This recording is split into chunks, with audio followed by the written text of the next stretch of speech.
This theory, the broken windows theory, has been around since the 1980s, and it basically says that signs of petty crime, like broken windows in a neighborhood, will encourage further crime, whereas if you have a clean, well-maintained environment, this shows that crime isn't tolerated. So, the principle is target the petty crime and antisocial behavior, and this will reduce not just the petty crime, but serious crime as well, because one leads to the other.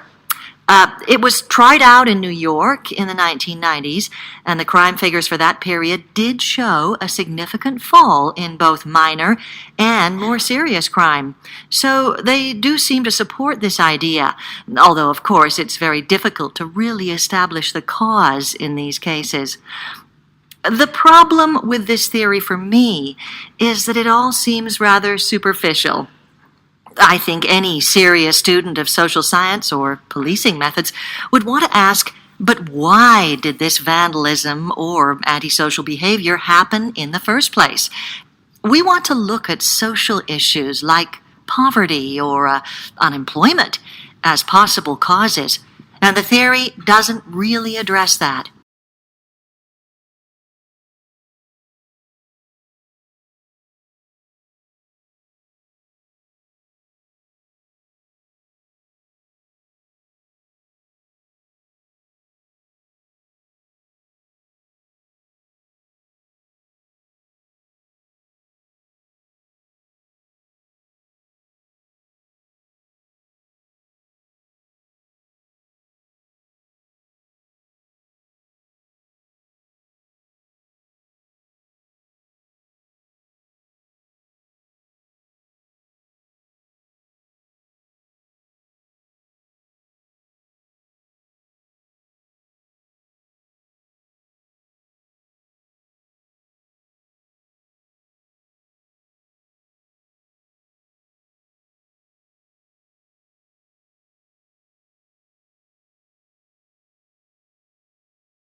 The 19th century saw a huge rise in literacy in Britain, and with it the burgeoning demand for books. The cost of a complete novel would have been way above what most working people could afford, and so this meant many novels were published in weekly parts. That made them much more accessible. And, as well as this, there was a new mass market for cheaply produced sensationalist works. These were the so-called penny dreadfuls, stories of violent crime or the supernatural, which of course often only cost a penny. A lot of this stuff is out of print and pretty much unread today, but it would be amiss to think there was a clear divide between this and what we now think of as the classic works of the period. Several critics described how servants and working people would avidly read the early Dickens novels and queue up to buy the next installments. And if we look at some of the great classic novels of the 19th century, like Oliver Twist, there's a sensationalism and there's a delight in the grotesque, which owes a lot to this strain of cheap popular fiction.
The conventional theory of the Big Bang is that the universe started between 13 and 14 billion years ago. What has generally been accepted is that there was a very hot and dense group of particles, and this group filled all of space, at least all of space as we know it. And then the particles expanded quickly. Scientists believe that this expansion was relatively even throughout space. Thanks to findings from the Planck satellite, we can now be more precise about the age of the universe.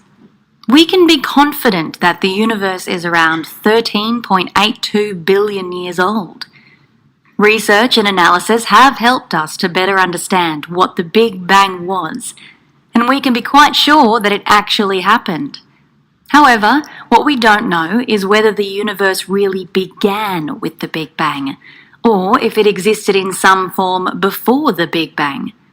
There is evidence to suggest that the explosion was not necessarily the beginning of existence, but rather just the start of our local universe. This line of thinking describes our observable local universe as a pocket universe, within a never-ending amount of dense material that existed long before, for some reason, the Big Bang happened.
I'm going to be talking today about the current state of the automotive industry, with a focus on what's currently happening in our industry, what issues we're trying to solve, aims and dreams when it comes to pushing forward with autonomous vehicles and so forth.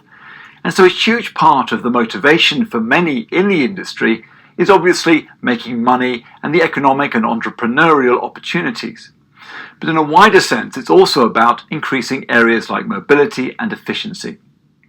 We want to help people who can't travel around easily, whether that's to do with their age, ability or location, to give them access to easy ways to travel. And we want to make that travel far more efficient across the board for everybody. Something nearly all of us hate when it comes to stress and movement is of course traffic. And so how can we make that time in traffic or in transport a productive time into something positive? And of course, we then come to the most important aspect of autonomous travel, for me at least, which is safety, and finding ways to prevent crashes that result in fatalities or injuries.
If we do not create the conditions for sustainable growth, we will be more exposed to rising energy costs, more dependent on finite fossil fuels, and more vulnerable to those resource risks. Instead, we have a chance to build a new kind of economy, a more balanced, more sustainable economy where climate stabilization and financial recovery are not mutually exclusive but mutually beneficial, delivering jobs, creating exports, and securing investment, tackling the deficit without sacrificing the environment, protecting us from the economic and environmental risks of runaway climate change, and all the while maintaining energy security in an increasingly volatile global market.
The confectionery industry has become a multi-million-dollar business.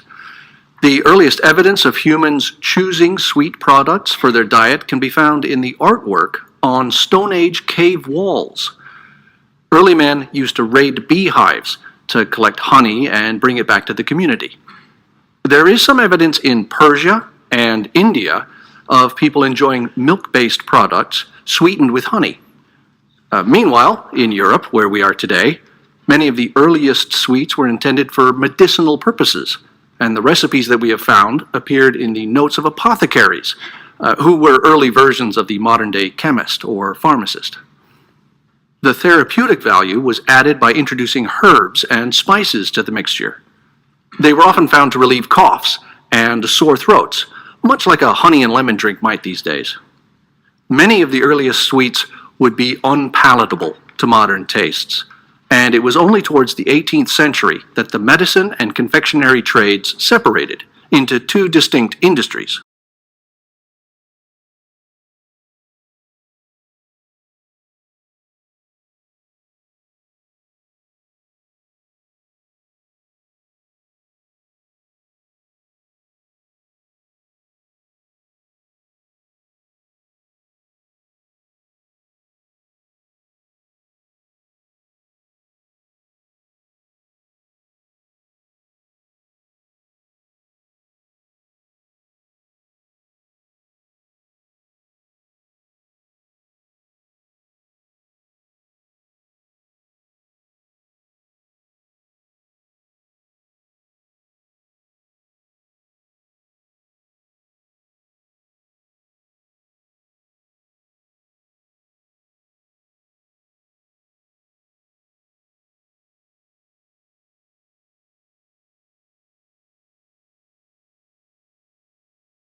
I don't think it's possible to overstate the influence of digital technology in art and design and how quickly that's evolving.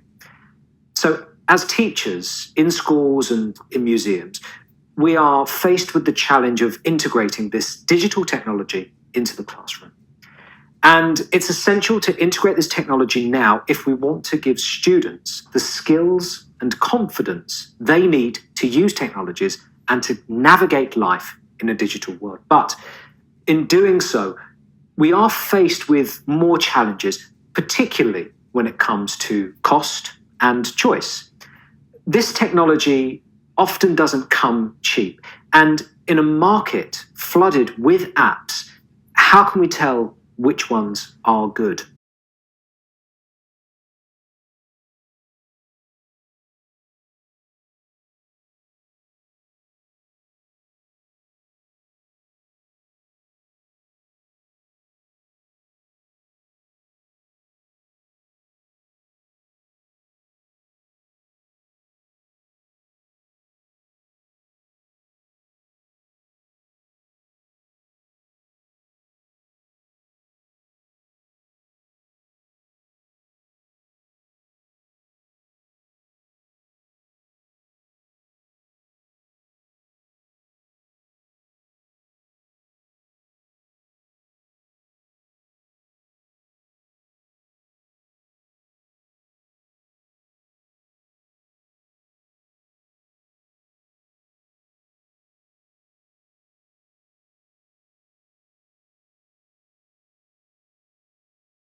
Ballet became a really important part of American childhood over the course of the 20th century in a series of stages. I think one of those stages was in the early 20th century in the wake of Russian dancers like Anna Pavlova and Diaghilev's Ballet Russe touring the United States. They went all over the place. They went to large opera halls and they went to small venues. And so many Americans actually had some exposure to ballet during that period. And in a very American way, many of the people who saw those performances thought to themselves, I want to learn how to do that. And they were able to do so in growing numbers because many of the dancers on those tours, the people who danced with Pavlova or on the Ballet Russe tours, settled in the United States after their performance careers were over.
These days, many young people look up to certain athletes and sports stars, such as footballers, swimmers, and tennis players. In fact, many young people may consider these sports people to be their heroes. But is this a good thing? Well, it is if these heroes behave well. This is because they can make the young person want to be like them. At a time when a young person is thinking about what to do in their future, the influence of their sporting hero could mean that they want to achieve great things. At the very least, the young person would hopefully want to play the sport of their hero, rather than just watch them on TV. Even just reading about their hero or watching a TV program about them can help the young person to understand success and failure. They may never be a sporting hero themselves, but they may realize that hard work is needed to achieve their own goals.